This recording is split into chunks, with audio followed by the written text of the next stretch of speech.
ሰላም ዝኸበርኩም ተኸታተልቲ ናይዚ ቻነል እዚ ቻነል እዚ ኣብ ቋንቋ እንግሊሽ ዘለና ብቕዓት ክብ ንምባል ዝሰርሕ ኮይኑ ብቐንዱ ንጀመርቲ ቋንቋ እንግሊሽ ዘተኮረ እዩ። ንሎም መዓልቲ ሒዘልኩም መጽየ ዘለኹ ኣብ መጻኢ ግዜ ክንገብሮ ዝመደብናዮ ወይ ድማ ዝሓለናዮ ነገር ንምግላጽ እንታይ ዓይነት ተንስ ኢና ክንጥቀም ዘለና ኢልና ክንርኢ ኢና። እምበር ኣብዚ ናይ ሎም መዓልቲ መደብና ክሳብ መወዳእታ እንተደኣ ተኸታተልኩም ንኣቃውማን ኣጠቓቕማን ሲምፕል ፊቸር ክንርኢ ኢና። ከምኡ እውን ብኣወንታ ብኣሉታ ኮነ ብሕቶ መልክዕ ሓሳብና ክንገልጽ ምስ ንደሊ እዚ ተንስ እዚ ከመይ ክሕግዘና ክእል ኢልና ክንርኢ ኢና። ክሳብ መወዳእታ ክትከታተሉ ተስፋ እናገበርኩ ምሳይ ጽንሑ ኣይትርሐቑ።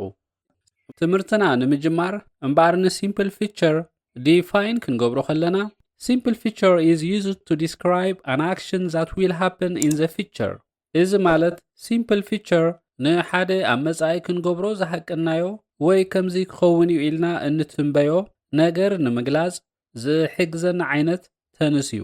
ንኣብነት ጽባሕ እንግሊሽ ክምህር ሓሳብ እንተደኣ ሃሊኒ I will teach English tomorrow morning ብምባል ብሲምፕል ፊቸር ገይረ ነቲ ጽባሕ ንግሆ ክፍጽሞ ሓቂነዮ ዘለኹ ተግባር ክገልጾ ይኽእል እየ ማለት እዩ። ቀፂልና ታይም ማርከርስ ወይ ድማ ታይም ኤክስፕሬሽንስ ዝበሃሉ ኣለዉ። እዚኦም ነቲ ከነተግብሮ ሓቂናዮ ዘለና ነገር መዓስ ክንፍጽሞ ምዃንና ዝሕብሩ ኮይኖም ንሳቶም ድማ እዞም ኣብዚ ቦክስ ትርእይዎም ዘለኹም ኮይኖም ንኣብነት tomorrow, next week, next year, in the coming days ክንጠቅስ ንኽእል ኢና። ስለዚ ኣብቲ ንመጻኢ ከነተግብሮ እንደልዮ ነገር ንምግላጽ ዝሕግዙና እዞም ታይም ማርከርስ ግድን ክንጥቀመሎም ኣለና።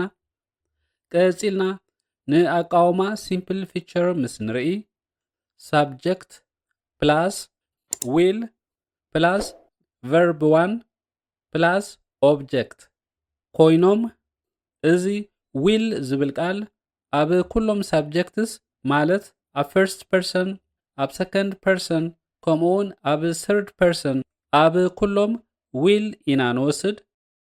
ቀፂልና እምበር ኣብ ዝሓለፈ ማለት ኣብ present continuous እቲ ኣቃውምኡ helping verb ከምኡውን verb ing ከም ንጥቀም ርኢና ነርና። እዚ ድማ ሕጂ ንፍጽሞ ተግባር ንምግላጽ ዝሕግዘና ኮይኑ እንተኾነ ግን ምዝሎም መዓልቲ ንመሃሮ ዘለና ማለት simple feature ክሳብ ክንደይ ናይ ኣቃውማ ፍልሊ ከም ዘለዎ ሕጂ ቀፂልና ክንሪኦ ኢና። ስለዚ ብመሰረት ኣቃውማ simple feature እዚኦም helping verb እዚኦም ደምሲስና ብኻልእ helping verb ማለት ብwill ክንትክኦም ኢና። will ዝብል ቃል ንመጻኢ ንገብሮ ነገር ክንገልጽ ተደሊና እንጥቀመሉ ስለ ዝኾነ will ዝብል ኣብዚ ክንጽሕፎ ኢና። ቀፂልና simple feature እቲ ናቱ verb ዝኾነ verb ing ይኹን verb s ወይ es ኣይወስድን እዩ። ምክንያቱ simple feature ኣቃውምኡ ንwill ስዒቡ verb 1 እዩ ዝመጽእ። ስለዚ ነዞም ናይ present continuous ቀንዲ መለለይ ዝኾኑ verb ing ደምሲስና ብverb 1 ክንትክኦም ኢና። ቀፂልና ንቐንዲ መለለይ ናይ present continuous ዝኾነ time marker ማለት now ዝብል ደምሲስና ብናይ simple feature time markers ማለት tomorrow, next week, next year ዝብሉ time markers ጌርና ክንትክኦም ኢና። ቀፂልና ነቲ ኣብ present continuous ኣዝዩ ዝውትር ዝኾነ መሕተቲ ማለት what are you doing ዝብል ብናይ simple feature ዝውትር ዝኾነ መሕተቲ ክንትክኦ ኢና ማለት what will you do tomorrow ከምኡውን ብዓቢኡ ነዚ ኣርእስቲ ክንቅይሮ ኢና። ስለዚ ኣብ መወዳእትኡ ኣቃውማ simple feature ኣብ positive sentence ከምዚ ይመስል subject, helping verb, main verb, object ከምኡውን time ኮይኖም ገለ ኣብነት ንምጥቃስ what will I do tomorrow ጽባሕ ኣነ እንታይ ክገብር I will learn English tomorrow ወይ ድማ tomorrow I will learn English ጽባሕ ኣነ እንግሊሽ ክመሃር እየ።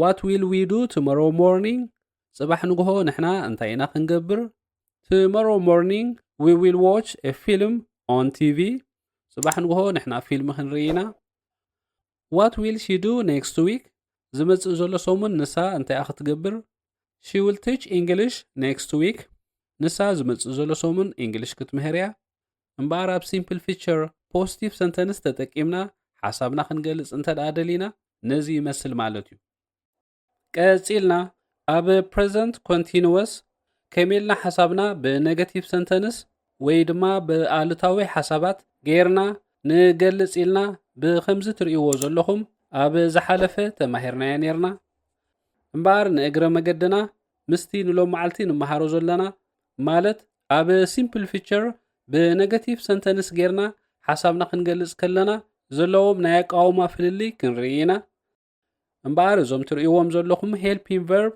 ደምሲስና በቲ ቀንዲ መለለይ ናይ simple feature ዝኾነ ማለት ብዊል ዝብል helping verb ጌርና ክንትክኦም ኢና ቀጺልና እዚ not ዝብል ቃል ኣብ ክልቲኡ ተንስ ነቲ ሓሳባት ኔጋቲቭ ወይ ድማ ኣሉታዊ ስለ ዝገብሮ ከም ዘለዎ ክንገድፎ ኢና ከምኡውን ኣብ ኣቃውማ simple feature እቲ ግሲ ወይ ድማ እቲ main verb ንዊል ስዒቡ verb 1 ክኸውን ኣለዎ ኢልና ነርና እዚ ማለት እቲ main verb verb ing ኣየድልዮን እዩ ማለት እዩ ስለዚ ነዞም verb ing ክንኣልዮም ኢና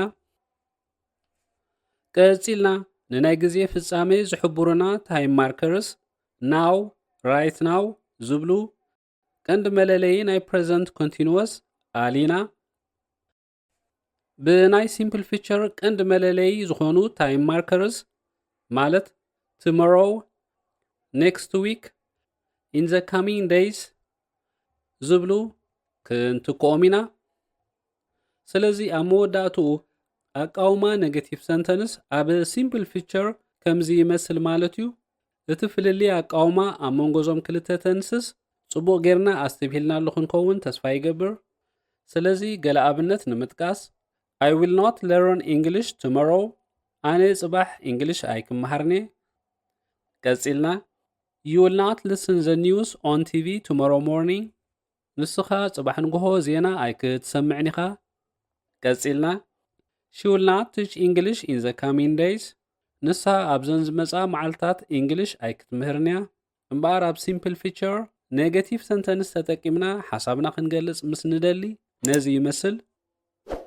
ብሓፈሻ እምበኣር ልክዕ ከምቲ ኣብ ቋንቋ ትግርኛ ብዛዕባ መጻኢ ክንዛረብ ተኾይና ኣነ ኣይክመሃርኒ ኣነ ኣይክሰርሕኒ እናበልና ፊደል ክ ቀቅድሚ እቲ ግሲ ከም ንጥቀመሉ ኣብ ቋንቋ እንግሊሽ ከዓ will not ንጥቀም ኣለና ማለት እዩ ቀጺልና ኣብ ዝሓለፈ ትምህርትና ኣቃውማ question sentence ኣብ present continuous ከም ዝትርእይዎ ዘለኹም ጌርና ተማሂርናዮ ነርና እምበኣር ምዚ ንሎም መዓልቲ ንመሃሮ ማለት ኣብ መጻኢ ከነተግብሮ ንዝሓለናዮ ነገር ብመልክዕ ሕቶ ጌርና ከነቕርቦ ምስ ንደሊ ማለት question sentence ኣብ simple feature ኣቃውምኡ ከመይ ይመስል ኢልና ንእግረ መገድና እናወዳደርና ክንሪኦም ኢና ሕጂ እውን ነዞም helping verb ኣሊና ብዊል ዝብል ቃል ናይ simple feature ቀንዲ መለለይ ዝኾነ ቃል ጌርና ክንትክኦም ኢና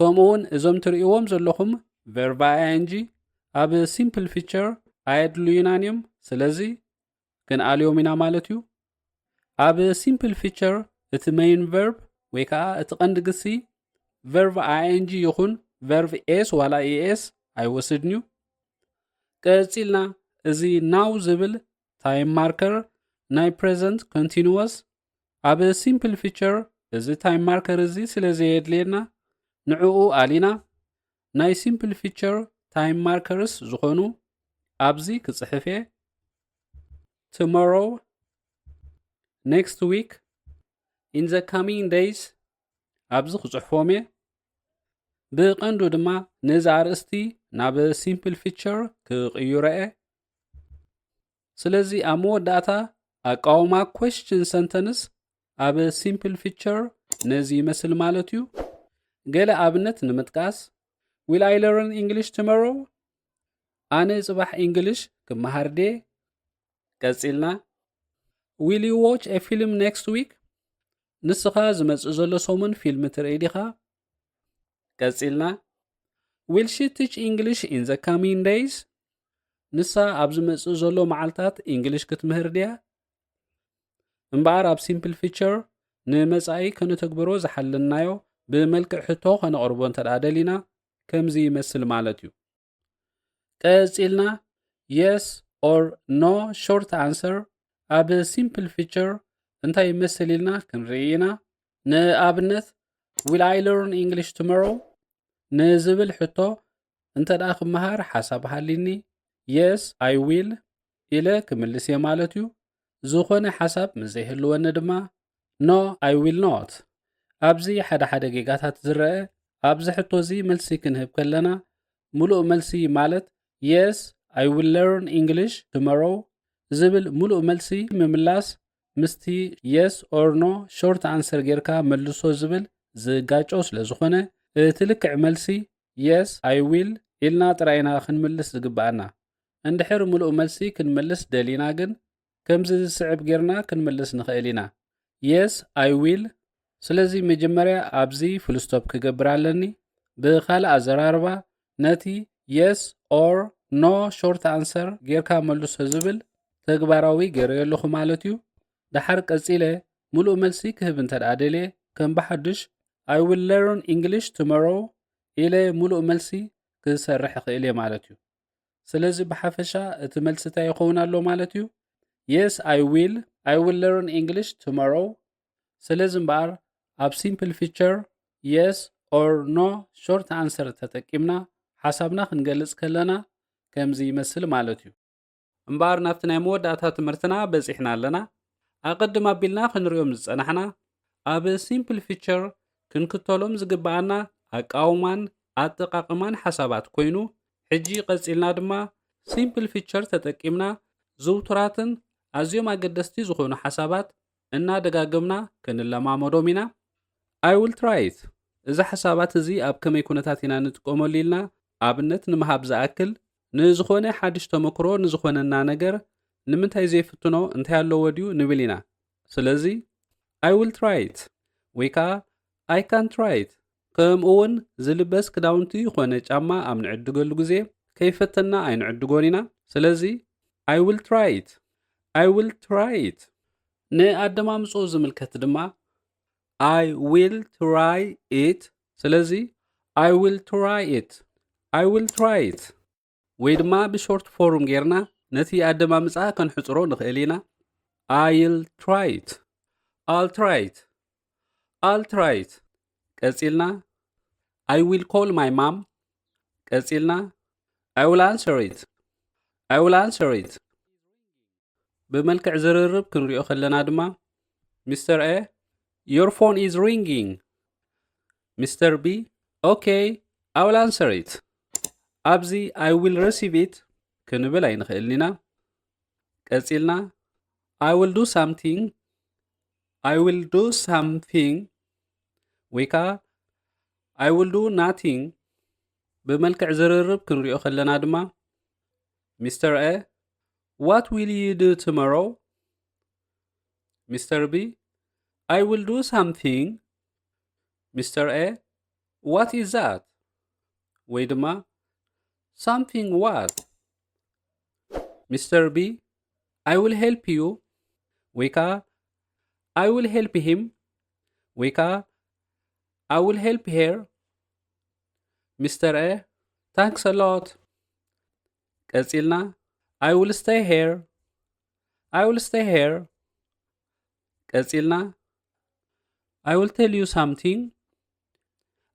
you something ብመልክዕ ዝርርብ ክንሪኦ ከለና ድማ Mr. A I will tell you something Mr. B something what Mr. A I'll text it to you Mr. B okay I'll wait for you Mr. A okay thanks a lot I will be back soon እምበኣር ኣብ ዝርእስቲ እዚ ንመለማመዲ ዝኾኑና ዝመረፅክዎም ሓፀርቲ ሓሳባት እዚኦም እዮም ነይሮም። ነዚ ቪድዮ ደው ኣቢልና ደጋጊምና ከነንብቦም ንፈትን። እምበር ዝኸበርኩም ሰማዕቲ ንሎም መዓልቲ ዘቕረብኩልኩም ትምህርቲ እዚ ነይሩ። እዚ ትምህርቲ ንኻልእ ደላይ መታን ክበጽሖ ላይክ፣ ሼር፣ ሰብስክራይብ ምግባር ኣይትረስዑ። ብኻልእ ትሕዝቶ ክሳዕ ንራኸብ ሰሰናዮ።